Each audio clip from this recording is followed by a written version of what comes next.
your flesh and blood. Welcome to Tell Me Your Story, new paradigms for a new world where we're giving you choices and knowledge of those choices to help make your dreams come true.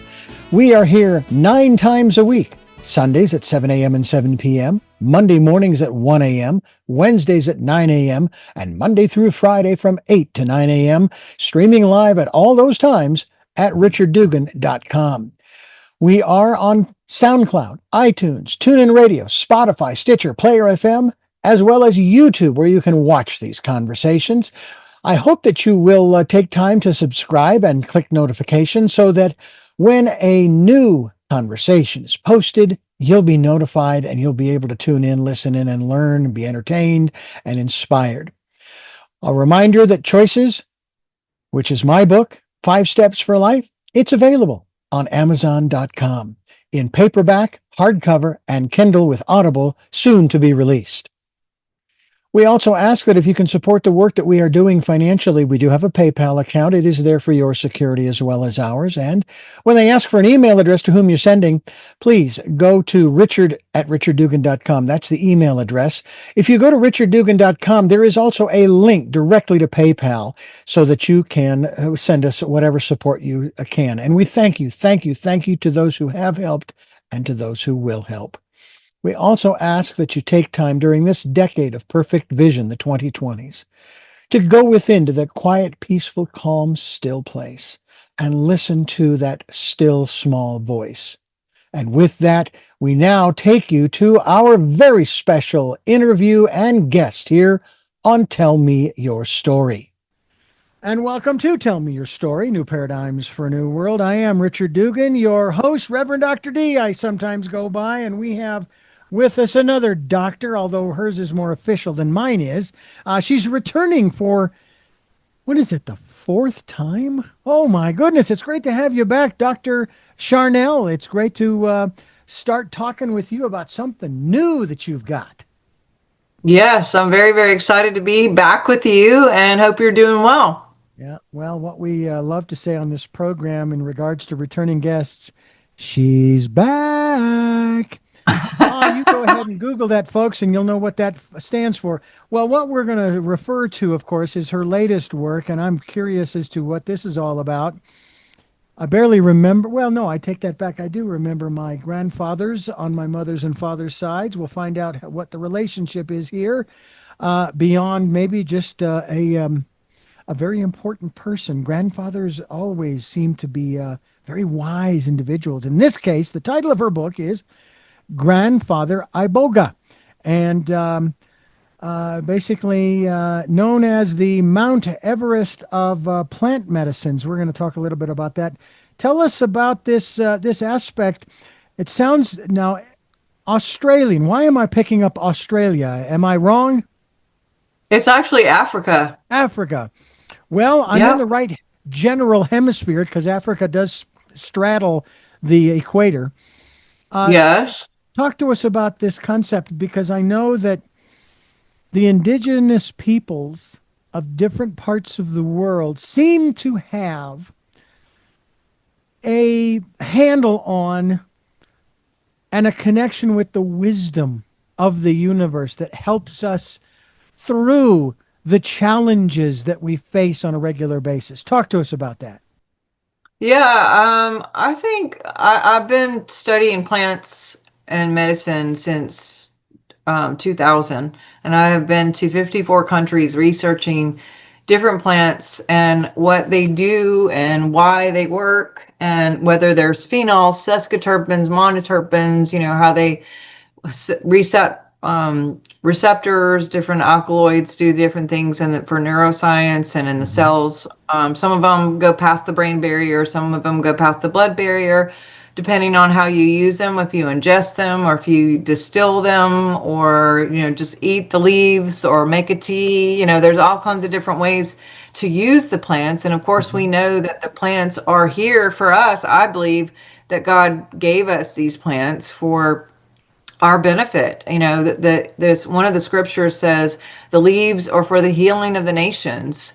And, I've been to Oman regarding frankincense, and there's a great Idaho blue spruce in Canada, and there's sandalwood in Hawaii. And I've been all over Ecuador and some of the South American places to look up Melissa and myrtle and things like that. So it's just, I think that in each geographical place, there are specific things that grow in those places, and some of them are utilized for our benefit, and some of them maybe are hidden and we still don't know about it. But when I worked, there was a man who was a doctor named Gary Young that I mentored with, and anytime we went to a country that we had not been there before, whether we were just going there to speak or do whatever, he'd always take a moment to just say, okay, we're going to go up into the mountains and we're going to go look around and find something that no one has discovered yet. And we're going to find what's specific to this geographical area. What is the gift of this area that with the land and with the trees and with, the plants, what's specific to here that we can benefit from, and finding those gifts. And so he was amazing, going to Japan or, Turkey or Greece. And we went to Australia and New Zealand, and he would backpack up, the mountain and stay for a couple of weeks and try to find, what was the gift of New Zealand, and then they would distill it or make a capsule or a tea or do something with it. So you're onto something about it being geographically important. And there's some things that will grow in Ecuador that obviously don't necessarily grow in Montana, and vice versa. And this plant, this tree, actually, it's an Iboga tree. They grow in Africa. They just happen to grow in Africa, and in Gabon specifically, and some a little bit in Cameroon. I have been to Africa. I've been to Tanzania and to Nairobi. I've not been to Gabon. I got invited to go in July, and I might be doing that, just to kind of dig in a little bit and find out more about this specific blessing to our world. It's very interesting that there are these plants, and in this case, Iboga, you say it's a tree, that have been there for, would I be wrong to say, thousands of years? And yet, this is the first I've ever heard of it. I'm 65, I'll be 66 in June. And it is very frustrating when we are in America, in the United States. I don't want to say America because Central and South America are totally different, although they're slowly being democratized and influenced by the diets of the United States of America. I don't know about Canada. Nonetheless, we have these wonderful, I want to be careful what word I use here, not cures, treatments. How about that? Treatments for, in a manner of speaking, what ails you. And what are we talking about in terms of what ails you? Well, this particular plant supposedly can help with, for example, it has the potential of potential relevance in depression, PTSD, traumatic brain injury, multiple sclerosis, Alzheimer's, Parkinson's disease, Lyme-related neurological complications, and other complex nervous system disorders. And traditionally, the root bark has also been examined for antimicrobial and antiparasitic properties. And that's interesting, those last two in particular, because I've been doing some research on how to get my blood sugar balanced again. It used to be. It was, obviously, when I was a kid growing up. And then, of course, I had a spike in 2020. I said, hey, it's because of the fact that we went to comfort foods, which have lots of sugars and carbs. I got it down in 6 weeks, stayed there for 4 years, and then it popped up again. And I've done everything I could up until a few months back to get it to come back down. I did everything that I did the first time around, getting it down in 6 weeks. And I keep hearing these different stories as to the cause of elevated glucose. Obviously speaking of my situation. Some say it is. It's the sugars or the carbs. Others say, no, it has nothing to do with sugars and carbs. Has to do with this parasite that is somehow infecting your, or somehow in your, what is it, the pancreas, I think it is, or the spleen. I can't remember which one generates the insulin. And then there's a third cause, stress, which I have been under a great deal over the last year. Actually, since 2024. And so it's like, okay, well, maybe what I should be doing is not taking medications. I should be meditating. I should be doing things that will bring this down. And then I hear about this, Iboga. Now, I'm not asking you if this can have any help with blood sugar, but it seems like it can really help. And I'm noticing that more and more studies are being done with, and I don't know if Iboga is an hallucinogen of any kind, but that there are certain hallucinogens that are being tested now that are actually helping our soldiers who return from the battlefield with these conditions like PTSD and depression and so forth, to deal with those issues that they brought back with them and not have that problem anymore. Is that what we're talking about in one sense with Iboga? Yeah, so those are great, two different topics. But as far as the insulin, I mean, I know that Iboga in studies, again, I can't make claims, but Sure. with the research that I've done for the book, I have seen a pretty good decrease and with viral loads, parasitic loads, and bacterial loads, which if people are dealing with fungus or mold within the body, which a lot of people are, including myself, I'm healing, like reversing that now. When we have parasites or fungus or mold in the body, they survive off of sugar and carbs. And so they will really put a lot of pressure on the pancreas and on the host of, the person to eat all the things, which stresses out the pancreas, which causes the insulin issues. So there can be some support, just on that level. But the other part you mentioned about stress, because Iboga is really good for PTSD, anxiety, stress of any kind, OCD kind of things. If we can manage stress better, then we won't have those cortisol spikes that cause all those things too. Because when we are out of touch or out of balance with the hormones, a lot of times we try to make up for the depression by using sugar to increase the chemistry to have a hit, to feel good. Because if we're low, then we chase, people can chase after something, a substitute to feel good, if we're low. And so that's one part of the question. The other part about the soldiers, you may be thinking about Ibogaine. I don't know if that's what you're, and I know that people have been talking about DMT and Ibogaine for these soldiers. There is a whole Netflix documentary that just came out, I think 2 months ago, called Waves to War. And it's very interesting if you haven't seen it. But these guys who have come back from, multiple deployments and seeing, multiple people, multiple of their buddies, their teams, they're mostly special forces or, those guys in battle, they're having not only PTSD or CPTSD, anxiety, but they're coming home with addictions because they're trying to cope with, all of the things that they had to do or see and what they were a part of. And some of them have legit TBI, which is traumatic brain issues.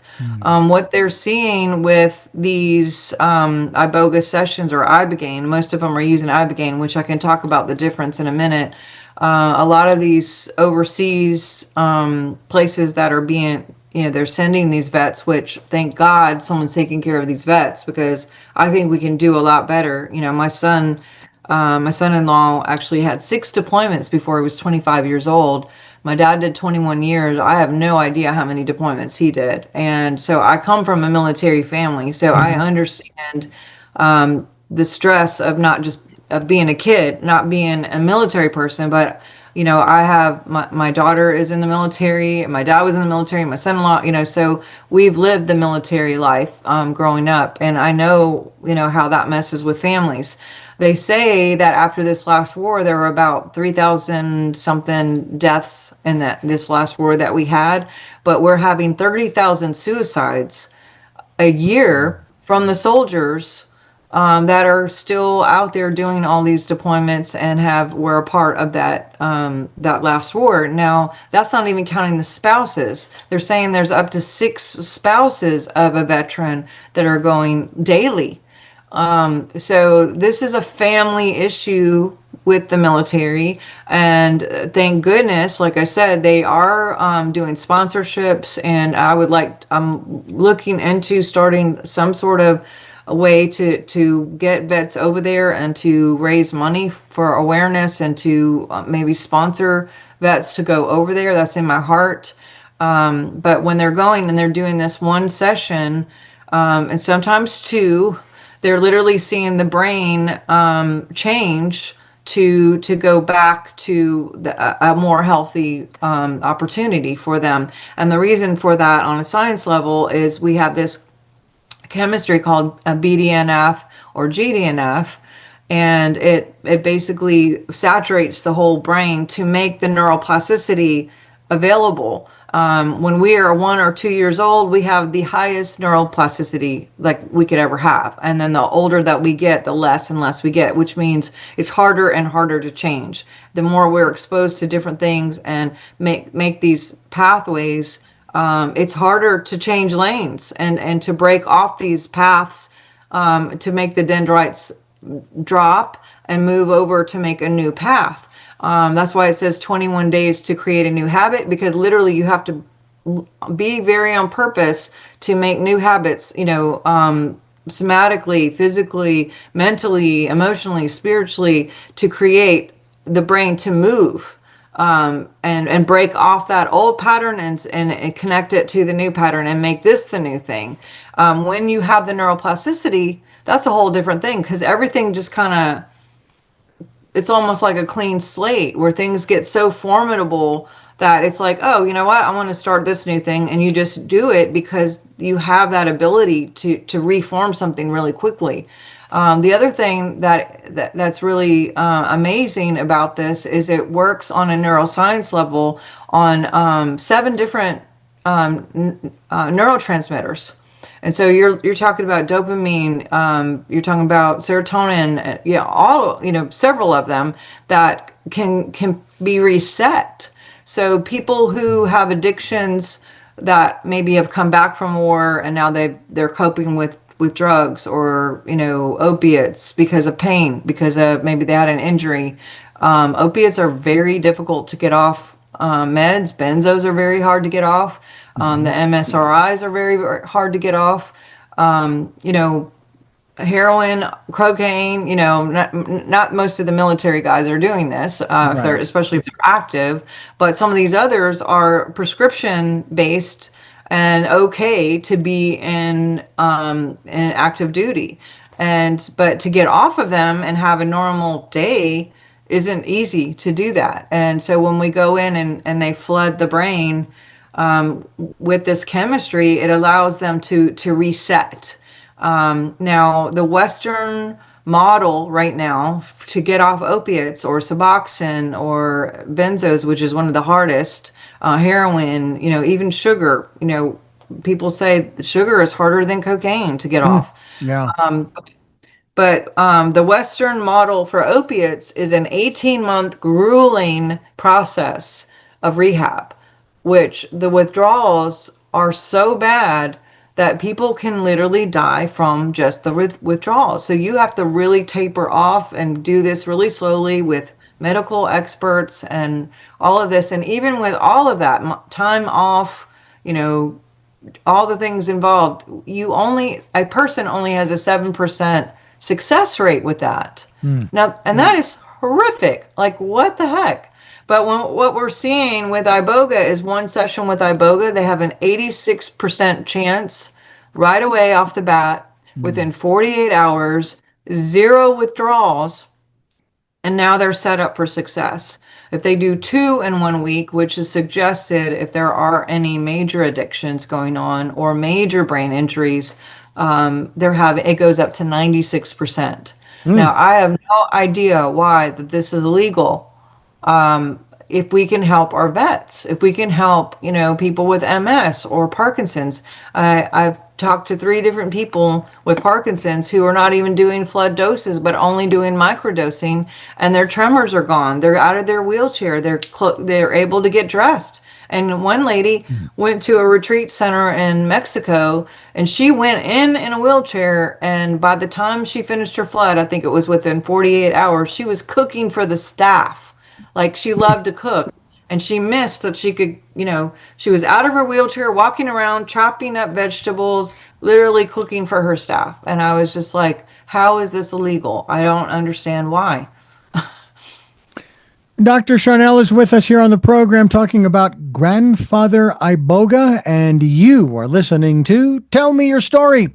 I am Reverend Dr. D. Richard Dugan, and Doc, first of all, your area of expertise, your area of specialty is a doctor. I'm a naturopath, but I love plant medicine. I've been studying plant medicine since 2008. Okay. My wife is an herbologist. And one of the things that we found out recently with her going through the health issues she's been dealing with has to do with marijuana-based products. Now, 40, 50 years ago when marijuana was being grown illegally, although technically I guess you could say it's still being grown illegally because it has not been deregulated, if you will, by the federal government. Apparently, and we only found this out because I took my wife when we moved up here to Lake Arrowhead, the Lake Arrowhead area. Within the first 2 months, I took her to the ER 3 times.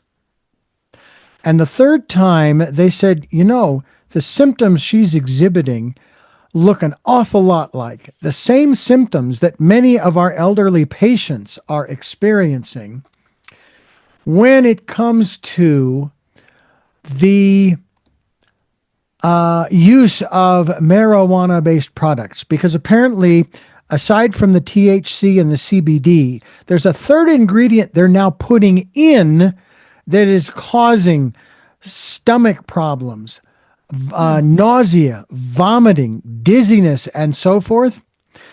Now, how do I know that they're right? Because when she stopped taking these tablets that she was taking for her anxiety and depression, that actually were sort of helping, but it created another problem. Her health. The first 3 weeks that we lived in this house, and this is a 3-story house, she stayed downstairs in the master bedroom. She did not go up those stairs at all. Now, she is going up and down those stairs 3, 4, 5, 6, 7, 8, 9, 10 times a day. Her energy level has improved. So I don't know what they are doing to the marijuana that they're processing into these gummies and tablets and so on and so forth. But that's something that people need to be aware of, that something is going on here with this particular product. So the reason I even bring that up is because there was a time when you heard stories about people who were using marijuana, usually they were smoking it, and it helped them in their, whether it's the neurological or psychological issues. And now today in the 21st century, it's like, well, it might be helping over here, but now it's created a whole nother set of problems over here. And so I'm curious as to this Iboga, the Iboga tree in this regard, all the way from Africa. First of all, in your experience, this is what we're going to talk about, from your experience working with people who are using it, have you noticed any major or minor side effects that people need to be aware of before they consider using this particular bark, because that's what it is, right? It's the bark from the tree, for helping them with the conditions that we've talked about thus far. Well, number one, you cannot be on a lot of different any kind of MSSRIs, Hmm. yes, any kind of depression medicine, any kind of anything that's going to involve serotonin, Right. because you can have a blowout with the serotonin that could really cause some problems. You also need to have your heart checked. Like if you have Mhm. any kind of heart issues, it Check does. with your primary care physician. Absolutely. Okay. Yeah, which, I mean, will they know about Iboga? Chances are maybe not. Right. Um, but I think someone's going to know if they've had a health issue before, especially with their heart, or if they're on Mhm. any kind of meds. Right. Any kind of mental disorders, as far as like schizophrenia and things like that, bipolar, those people shouldn't be using anything like this either. Mm. Um, if you get a flood or go do a flood dose, you need to be in a place where you have doctors. This Mhm. isn't something that is recreational at all. It's Right. not something you do at home. You're not at home chilling doing Iboga for like a chill out. People get nauseated. There's a detox. There it is a hallucinogen. So some people see things, some people don't. It is different in the way that I guess with some of the hallucinogens, like you're just seeing with your eyes wide open, all kinds of crazy things. In this case, most of the patients are given like a face mask or an eye mask. And if your eyes are closed, you'll see it while on the inner. Hmm. But if you take the mask off, like you'll look around and you can see the room. You're very aware of what's happening in the room if you stop and look around. But yeah, you want to be under medical supervision and not just out there, trying to figure things out on your own. Yeah. Um, that's super important. And I'm glad you brought that up. As far as you talking about how did marijuana start out this way and now there's something in it. I've had my concerns about that as well. Not just, I mean, I don't know, I can't speak to marijuana, but with Iboga, I know that Big Pharma just put a bunch of money into Texas to do all these, testings. And, Ibogaine is different than Iboga. They're doing a lot of testing with ibogaine, and it makes me wonder, like how are they going to regulate that? Is or would they start regulating that? Are they going to be responsible with making sure trees are being replanted and that they're not just taking everything from Africa and letting this is their legacy. This is a Yeah. part of their tribe, and not just coming in and being like, oh, we're Americans and we want this, and then buying everything up and cutting down trees and not being responsible with it spiritually or physically.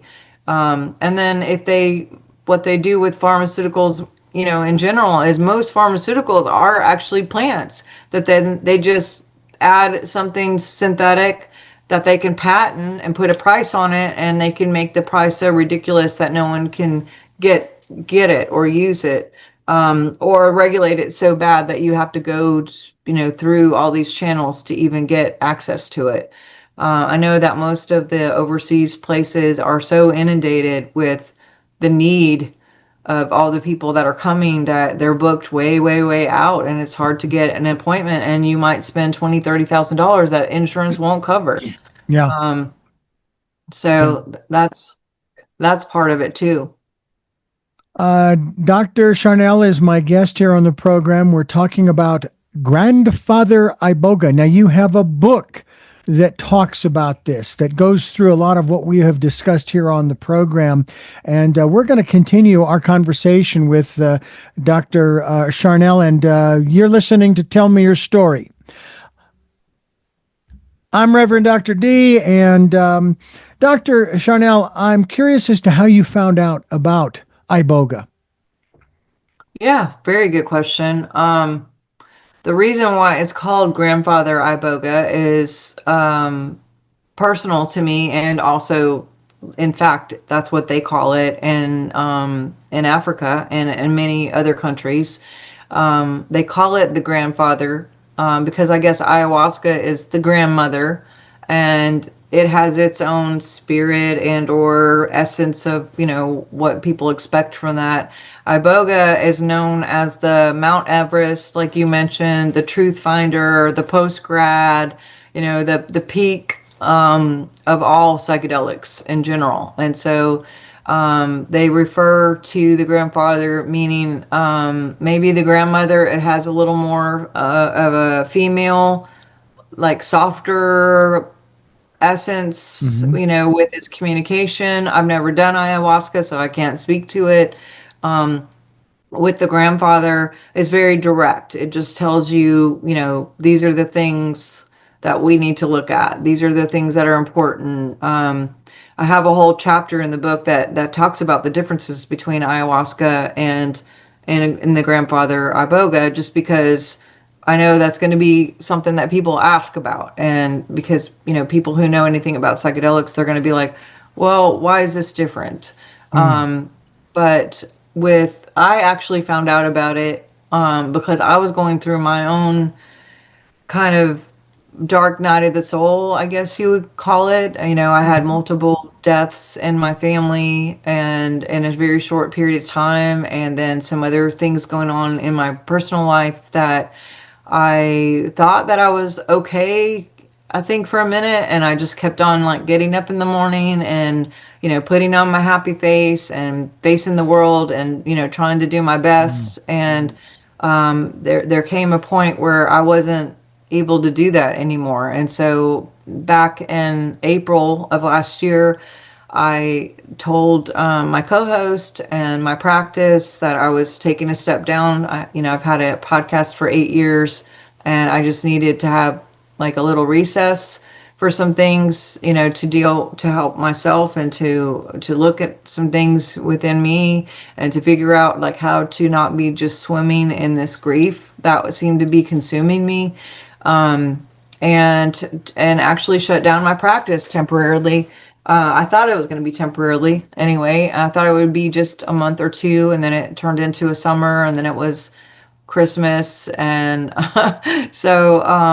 but in September, I went home. I'm from Montana originally, and I went home to celebrate and get some closure for one of the deaths that were a part of what happened. My grandmother passed, and also my dog passed, my mentor passed, my niece was killed in a car accident. My cousin, they found her on the side of her bed one morning. You know, she's younger than me. Like it was just a lot. And so I went home to pay respects to my grandmothers, who would have been 100 years old, and also buried my dog. We have a family cemetery up there, and I had the ashes, and I was just kind of waiting for the time to go home. And when I was up there, I was like, you know what, I don't really have to come back here right now. I could just stay up here for a bit. And so I did. And I was talking to someone and doing some counseling on the phone, just to try to work through some of these things that were just seeming impossible to get through.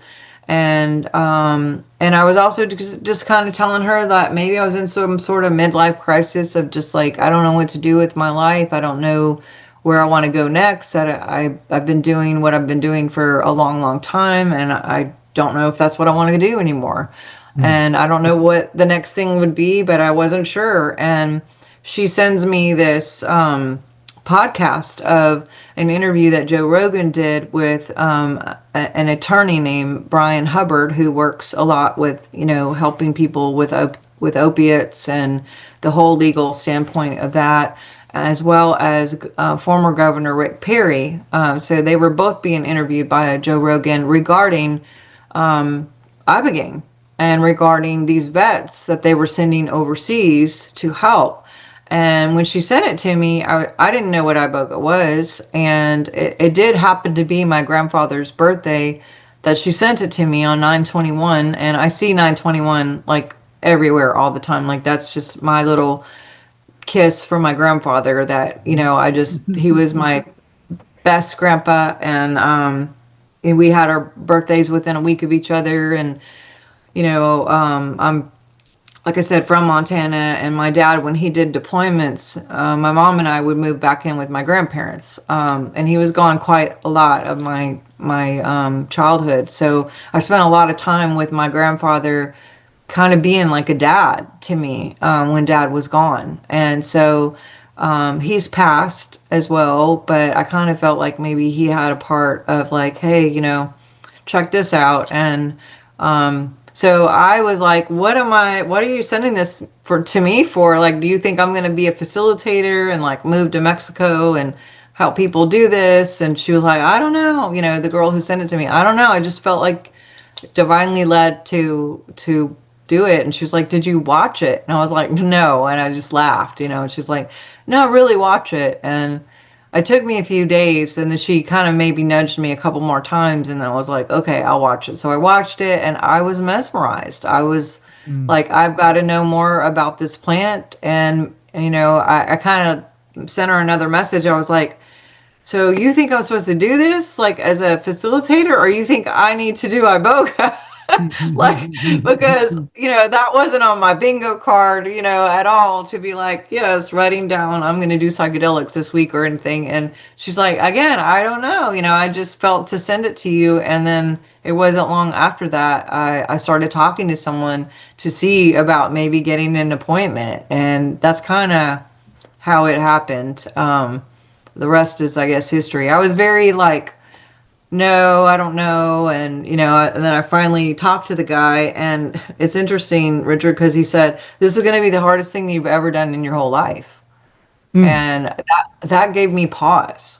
Like, I changed my mind at that point, and I was like, I'm not sure when you say that, like, who comes to you normally, but I've been through a lot of things, and I don't know if I want to sign up for something worse than that. And yeah. And he said, well, I can tell you some of the people who've come to me. And he started naming some people and what they've gone through. And he said, you're not doing it just to do it. You're doing it because there's fruit and there's hope at the other side. And, you won't just be reliving, a bunch of terrible stuff or doing something worse. Like, you're going to help yourself if you choose, And he's like, I'm not a salesperson, and I'm not going to ever talk anyone into it, but this is something, think about it. And if you get back with me, great. And if you don't, nice talking to you, and, God bless. And I got in my car, and, I had said my mentor passed, and I had been listening to his CDs, because that's all I had is DVDs and CDs. And so I got in my car to go run errands, and I was kind of emotional, and I was just like, let me see if this, I'll just put the CD on and I'll feel better because I'll listen to his voice. And when I put it on, he starts talking about these natives who saw the pilgrims come over, and he's telling this story. These pilgrims came over, and the natives were like, where did you come from? Like, what's going on? And they all pointed at these ships, and they were like, right there. And he said that the natives apparently couldn't see the ships. And he said something really interesting that just like echoed through my body. He said, they needed a medicine man to see the things that they couldn't see. And then he said, sometimes you need a medicine man to see the things that you cannot see. And I was like, oh my God. Like, I felt like it was a message from the grave. And I literally called the guy back, and I'm like, okay, I'll do it. I'll do it. Just sign me up. And that's what happened. Wow. It reminds me of a conversation I had with a good friend of mine at Chumash Indian back in Santa Barbara. Had him on the program a couple of times, and we were talking about Chumash, or the Indian medicine, mysticism, and so forth. And something he made a very strong point about. He says that you can certainly so to speak, evoke the spirits and what have you. If you're trying to, let's say you're wanting to have rain, you haven't had rain in a long, long time, and now you want rain. Well, just remember when you're dealing with this kind of medicine, there is always a price to pay. All right, there's an exchange. In other words, so even in this instance, and I will tell you, I've seen the DVD, for example, of ayahuasca.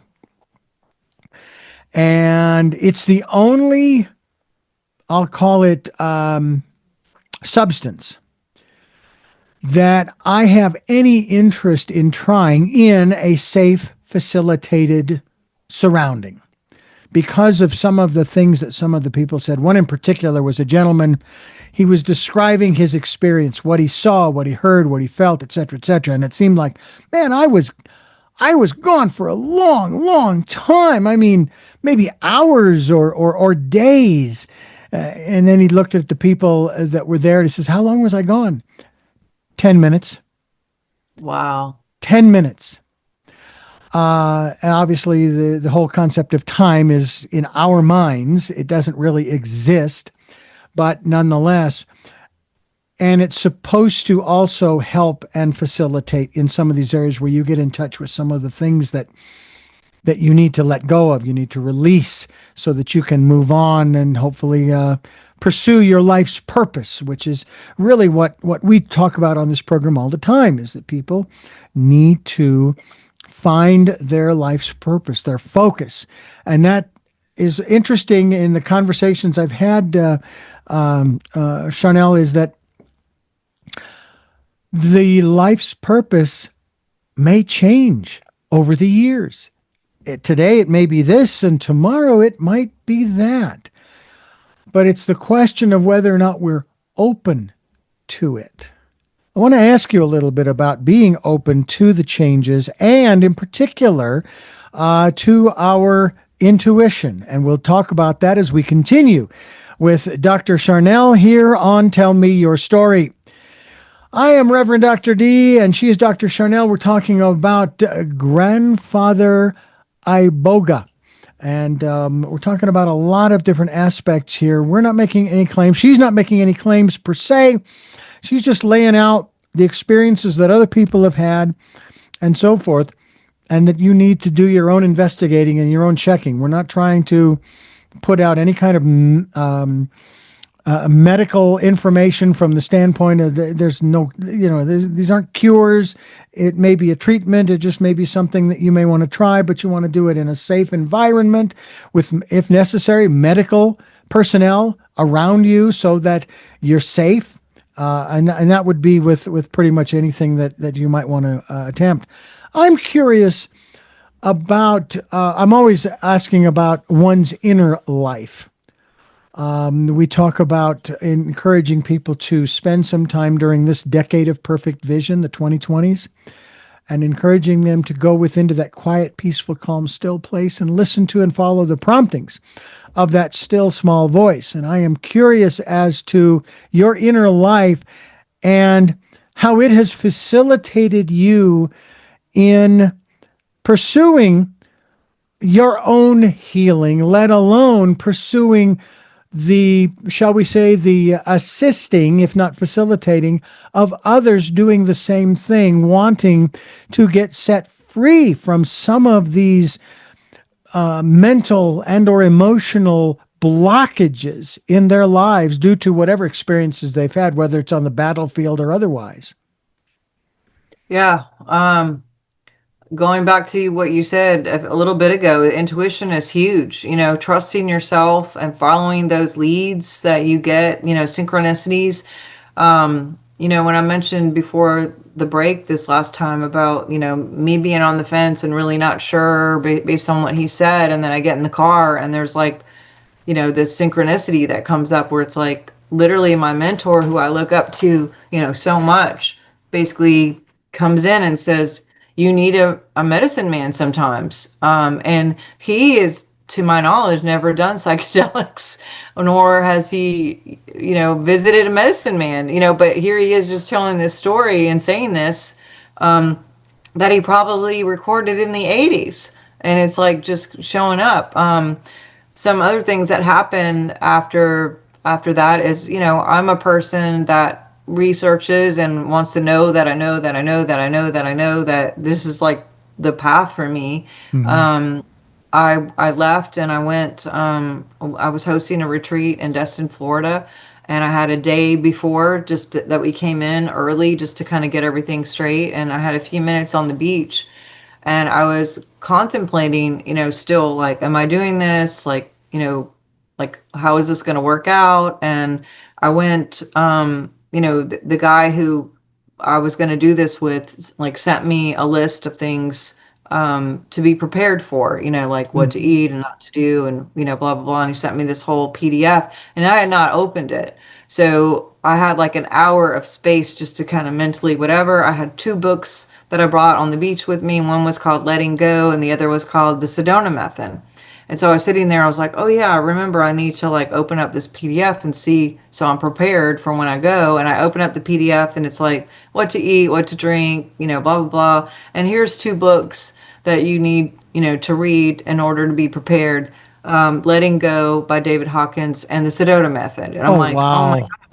Yeah. And I'm literally like, I'm sitting here with the 2 books. Like, you cannot make this up. And as soon as he said that, I thought to myself, I remember that the girl who told me about this whole process, the whole Iboga thing, the counselor, she had told me, next time you send me a message or talk to me, I want you to tell me 2 things that you want to do that would just make you happy right now, because I was dealing with all this grief. Like, just do 2 things. Tell me the 2 things that you would want to do. And so I was like, oh, I forgot to send that to her. And what came to my mind was I wanted to take my mom to go see Neil Diamond. I know that just whatever. There was like a musical that was coming in town, and I was like, I want to do that, and I want to take a silversmith class, because I've always like been intrigued with jewelry. So I'm about to send that to her, and right whenever I send it to her, I hear this song. The guy walks by with a boom box. And it was Lionel Richie, and he was singing the song. It says, sail on, heartache, good times never felt so good. And I was like, okay, I felt like, I was like, I don't know. I wrote it down in my journal for some reason. I was like, okay, sail on, heartache. I felt like it was almost like singing to me, like, you're in the right direction. You're going to do this ceremony. You're reading the books. You're doing things that make you happy. Like, you're going to be able to sail on heartache, and like good times are coming. And so I was like, okay. So I was like, you know what? I'm just going to go ahead and get the tickets. So I buy the tickets, and then I sit down and I open the book. So I opened the Sedona book, and right where I left off, I'm reading that this guy had gone through all this trauma and was trying to figure things out and couldn't figure out what to do with his life. And so he shut down his practice, which I just did, and that he started going to see a silversmith class and learn how to make jewelry. And he was making jewelry on the side while he was working on his healing. And I was like, that's wild, because I was literally just thinking, I want to do this. Then my phone rings, and I go answer the phone, and it's a no number. And this guy named Tom answers the phone, and he's like, hey, this is Tom. You called me 6 months ago about this silversmith class, and I just wanted you to know we have an opening, and would you be interested in joining the class? And I was like, am I on like candid camera? Like, I'm really thinking, like, I'm like just reading about it. I just told her I wanted to do this. Like, you're calling me out of the air. I'd already called this guy 5 times and he never got back with me. And so I'm like, I guess I'm supposed to do this. So I sign up right on the spot, and then I get a notification on my phone that the tickets went through. So I go to look for the ticket, and the ticket comes up. You can hit the PDF, and at the bottom it says like Neil Diamond, A Beautiful Noise, and at the bottom it says good times never felt so good.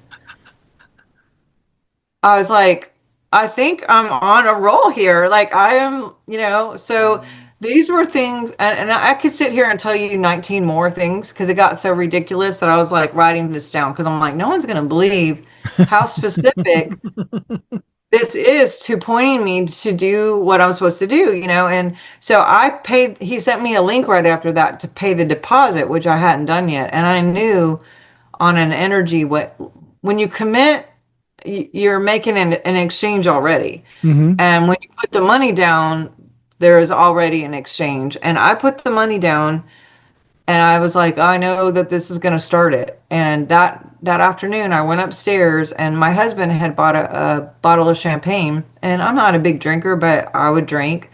And I went to drink it, and it tasted weird. And I was like, I don't know why this tastes bad, but I wasn't going to drink it. And then we went upstairs to where they were setting up, and the team there had bought a bottle of champagne, a whole different kind. And they were like just getting ready and blah, blah, blah, not being, drunk or anything, but just being like, let's celebrate our only chance to be together before we do this big, huge thing. And they offered me a glass, and I drank it, and it tasted terrible again. And I was like, this is strange. And then I started getting chills and like kind of felt cold. And I ended up like layering multiple things, went to bed, felt like I was running fever. And that whole night I was just freezing. My teeth were chattering. I had 19 blankets on my bed. I had a winter coat on top of all this stuff. We're at the beach in Florida. I should not be cold. And I get a text from that counselor the next morning. She does muscle testing, and she said, did you already do the medicine? Because it's showing that it's already working for you. And I was like, no, all I did was pay. And I feel like she was like, you're going through a detox already. Like, it's happening. And I was like, is that what's going on? Because like, she's like, yeah, the medicine like is intelligent, and it knows when you're doing it, and it already starts preparing like the minute that you start putting that commitment out there. So I was like, this is wild, so, but I had way more things than that, just following that intuition and, hey, sending the thing and getting the tickets and ordering the thing and grabbing that book. And I think when we follow those trails, I think that's how everything should be, I think we should have every day like that, where it's just normal to have those miracles. They're not even really miracles. It's just normal.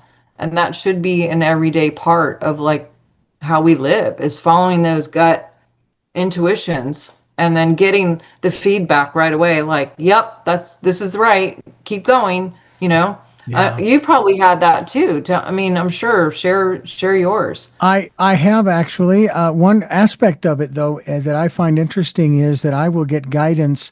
I'm going to say from the divine, but through my wife, which, from an intellectual standpoint, is sometimes very frustrating, because it's like, no, I want to do it this way. It's kind of like climbing up this ladder, for example. I was cutting down a pine tree that had died at the place where we were living in Santa Barbara. And I cut all the limbs, but the trunk itself, which was 15, 20 feet tall, I needed to cut that down. And we we're going to use it for firewood and so forth. And I put the ladder that we had around the tree. I mean, literally, I went all the way around the tree trying to position it, and it wouldn't do it. And my wife comes out onto the porch, and she said, well, why don't you do it tomorrow? And I'm sitting there going, I'm saying to myself, well, I want to do it today. But I calmed down and I said, that's probably a good idea. So I took the ladder and I just leaned it up against the tree, and I went in the house. I came out the next day. I did almost the exact same thing, only this time I didn't even get all the way around the tree, and the ladder leaned just exactly the way that I needed to do it, so that it was safe, so that I wouldn't fall or anything, or get hit by the falling trunk that I was cutting. And I think that's something too that we ignore, and that is when we are getting guidance from the universe, and it may not be coming directly from within us. It's coming from someone else. In my case, of course, my wife. However, you check in with yourself. And usually it's a pretty quick thing, like, you might want to wait till tomorrow. Why don't you do that? She's got a good point, and what's another day going to hurt? All right. The tree's still going to be here. So no big deal. So that's something else. I wanted to ask you one other thing before we wrap things up here in regards to words that we say. Now, I have been hearing and seeing some videos in reference to words, and how these videos will come up and say, I know that stuff, life is going tough for you, and on and on and on, but you need to not talk to people about it. all right, the challenges that we're going through. You need to not so much keep it to yourself, but you need to shift away from dialoguing with others with the words about. And of course, I flash back to my sharing about my blood sugar and so forth, because they say all you're doing is reinforcing that which you keep talking about. Yes. And I thought, wow. Because there's a statement that I have made over the decades on this program and other programs that I've hosted, that I have said words have power. From Yes. your perspective, your experience, talk to us about that aspect of our lives and how important it is, because we hear people spouting off all over the place, saying Mm-hmm. stuff. For example, as you and I are speaking, there is a conflict that just started a few days ago, and I'm sitting here going, I don't believe it's happening. I think it's a movie. Somebody's lying to me, okay? Because I'm not there. And again, no disrespect to anybody who may have lost someone in 9/11, but I wasn't in New York. And when I turned the TV on when I was living in Phoenix, I'm going, wow, they've really gotten good at CGI. That's incredible.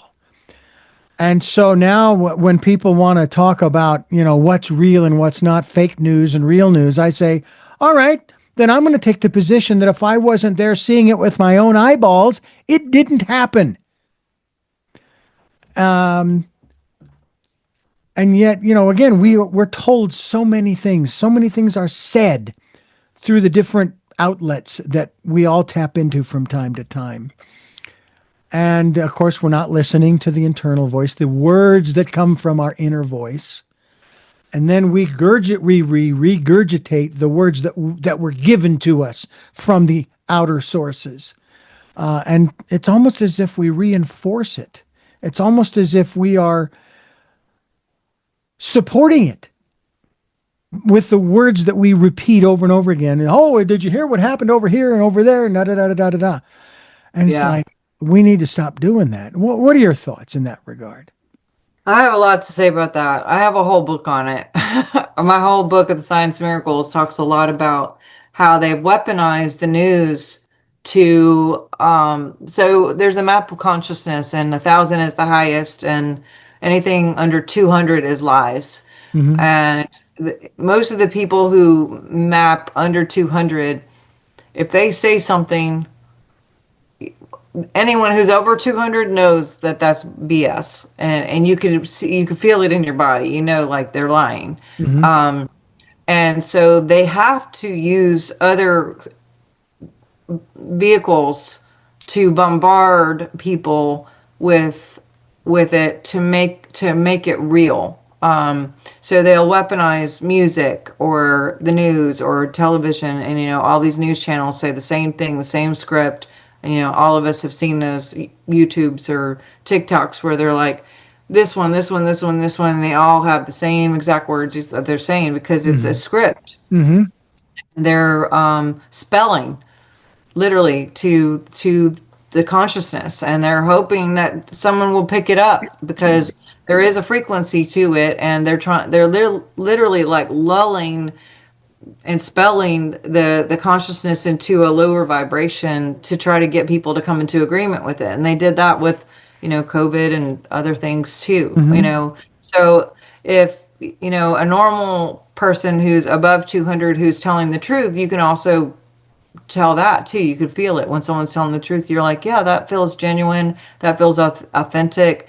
Someone who sings a song that they've written, you could tell, like, you get moved emotionally when you're like, wow, like that feels so, that's amazing. You could just feel it versus someone who's singing maybe someone else's song and they don't believe it. And it's just like, I'm just being paid to sing this karaoke thing, but I'm not really into it and I don't really care, so, as far as, what you're saying, there is a lot of fakery, and there is a lot of, masking, and there is a lot of things to question, and we should question.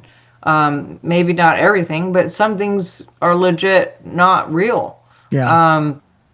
But going back to words and talk therapy, I think that there is a place for talk therapy. Sometimes it's a one and done and you just say like, I just need to get this off my chest. And sometimes people feel better verbally processing things and getting, some feedback and going, well, what do you think? And, that kind of stuff. But the whole talk therapy of like just talking about the same thing, they didn't make second grade cheerleader, and they're still upset about it and they're 45 years old and, or whatever abuse, and not saying that abuse is fun or easy, but when we just reiterate it and talk about it, that your limbic system is behind your frontal lobe. This is your frontal lobe. Behind that's your limbic system.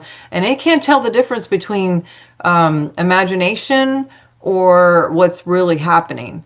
And so what happens is when we talk about these traumas or things, basically your limbic system is like, I'm not sure if this is happening right now or not, but I'm going to release all the chemistry to back it up.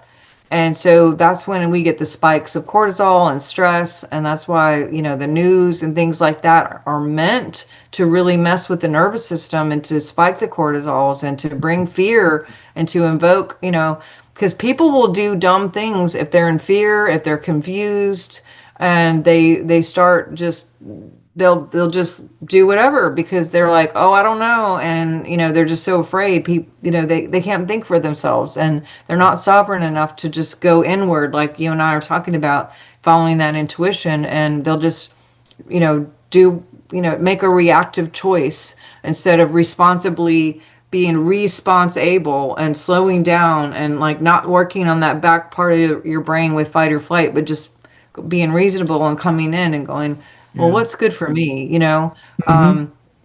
but on another level, I'll say this. When my mentor that I mentioned earlier that passed, he really taught me a lot about conscious language.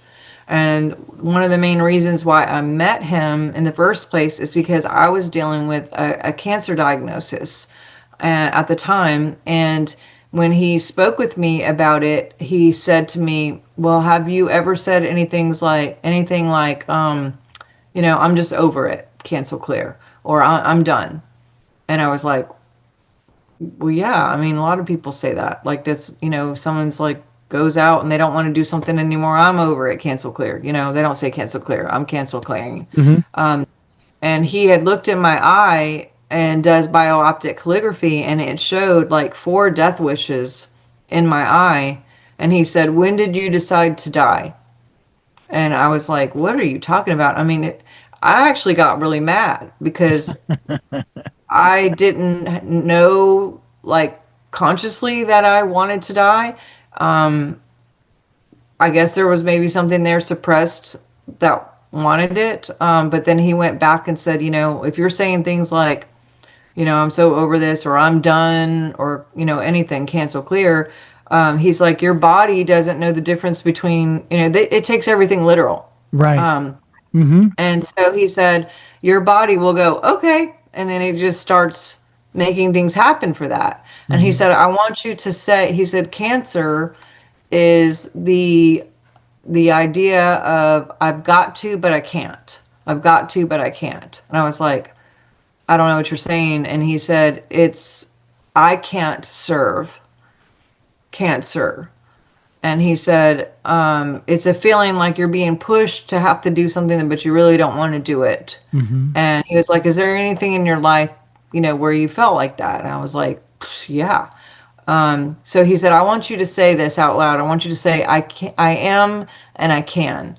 And I said, I can and I am. And he was like, say it again. And I was like, I can and I am. And he's like, say it again. And I was like, I can and I am. And I'm like thinking, what is this going to do? And he just he's like, no, I want you to say it like you mean it. Like really put your me into it. And I was like, I can and I am. And he was like, say it like your whole, like every cell in your body is screaming it. And so I did. And when I said it that time, I felt emotional. And I was like, wow, what's going on? And then I felt like discomfort in my body a little bit. And I was like, I'm going to have to go to the bathroom. And so I excused myself in front of this class, go to the bathroom. And the stuff that came, I mean, it was quite interesting, but basically I expelled a lot of different things. And I've had miscarriages. I've seen a lot of things happen, and I've never seen what was what, not to be gross, but what was in there. Yeah. And I don't know why, but after I immediately thought, I'm going to go look at my eye, something told me, look at your eye right now. So I go up to the mirror and I got my microscope and I'm like, my not my microscope, my Little whatever monocular. yes.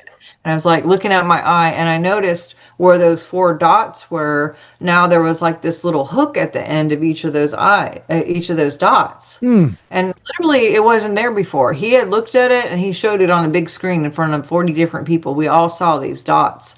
And so I came running back out there and I was like, Robert, first of all, you're not going to believe what just came out of me. And he kind of made like a poop joke. And I was just like, no, it's not that. And I said, and also, what's going on with my eye? So he puts my eye up on the screen and he shows those hooks. And he said, oh, that's a healing hook, or what we call a shepherd's rod. And he said, you're reversing it. And I was like, what? And he was like, yeah, you're reversing cancer. And I was like, what? And I mean, I kind of had that thought when I was looking at what came out. I had just a little tiny bit. I was like, oh my God, that's that. And then I was like, no way. My left brain was like, no. But when I got home, I went to 4 doctors who I'd been working with over this. And they were like, we don't know what happened, but it's gone. Everything's gone. Yeah. And you're in health. And that was all done through language. Yeah. Words have power. They do indeed. Sharnael, I want to thank you so much for being here on the program again. I look forward to having you back again in the not too distant future to catch up and to continue to talk about these things. The one thing that has really sort of cemented in my mind about what's going on with that situation, okay, it's all based on fear. The events are happening because of fear, and fear is being used to perpetuate it. That's what I'm picking up on. That there is no aggressor, okay? There's no perpetrator and victim here. This is all fear. That's all this is. And we have to learn to not buy into that. That's just my observation. And I'm hoping that people can see that for what it is. And thank you for sharing with us what you have thus far today in regards to what we're doing. And folks, it is a book. It is called, that's right, it is basically, what is that? Pre-sale order. Oh, that's right, for grandfather Iboga. Iboga is the title of Grandfather Iboga is the book. Go to her website. It is Dr. Sharnael, and that's SHARNAEL.com. We'll be linked to that, DR, and that's drsharnael.com. And get yourself a copy of that book as well as The Science of Miracles, which we've had you on the program to talk about before. And we'll have you back again. And I look forward to our future conversations. Yes, sir. Thank you so much. And I look forward to helping. If any of you guys are out there and you have grief, anxiety, any of the things that we talked about, and you're looking for a safe place to go or a safe way to microdose, feel free to reach out and I can help point you in the right direction too. But definitely get the book and help support this cause and what we're doing to get help to the world. Absolutely. I have those 3 final questions I'm going to ask you, but I want to thank you for listening to and watching Tell Me Your Story. New Paradigms for a New World. We're giving you choices and knowledge of those choices to help make your dreams come true. Sundays at 7 a.m. and 7 p.m., Monday mornings at 1 a.m., Wednesdays at 9 a.m., and Monday through Friday from 8 to 9 a.m., streaming live at all those times at richarddugan.com. Podcasts are on SoundCloud, iTunes, TuneIn Radio, Spotify, Stitcher, Player FM, Blueberry, iHeartRadio, Amazon Music, and we are on YouTube and Rumble. And you can watch these conversations. Subscribe and click notification, please, so that next time I put up a conversation, you will know about it and you can tap into it. We also ask that if you can, pick up a copy of my book, which is Choices, 5 Steps for Life. It's available on Amazon in hardcover, paperback, and Kindle. And if you can help us out financially, we would be gratefully appreciated. Any amount is welcome. And we have a PayPal account. That's our tip jar. So thank you to those who have helped and to those who will help. And that there are links to both Amazon and PayPal on the homepage at richarddugan.com. We also ask once again that you take the time during this decade of perfect vision, the 2020s, to go within to that quiet, peaceful, calm, still place and listen to and follow the promptings of that still small voice. With all of that being said, we now ask of our very special guest these final 3 questions. And the first of those 3 questions is, who is Sharnael? Oh, gosh. I do my best to be love and truth. What gets you up in the morning? I love my family and my animals and God and helping as many people as possible. And finally, what was your best day? Gosh. Probably having my children. Once again, thank you so much for being with us here on the program. And I thank you folks for listening to and watching Tell Me Your Story. And until our next broadcast, podcast, video cast, love to all. Jeanette, I'm still listening. Dad, continue to be happy because I am. Smokey, I'll see you on the other side. Mike, thanks for being in my life and letting me be in yours. And to my dear friend Zorro, aho, aho.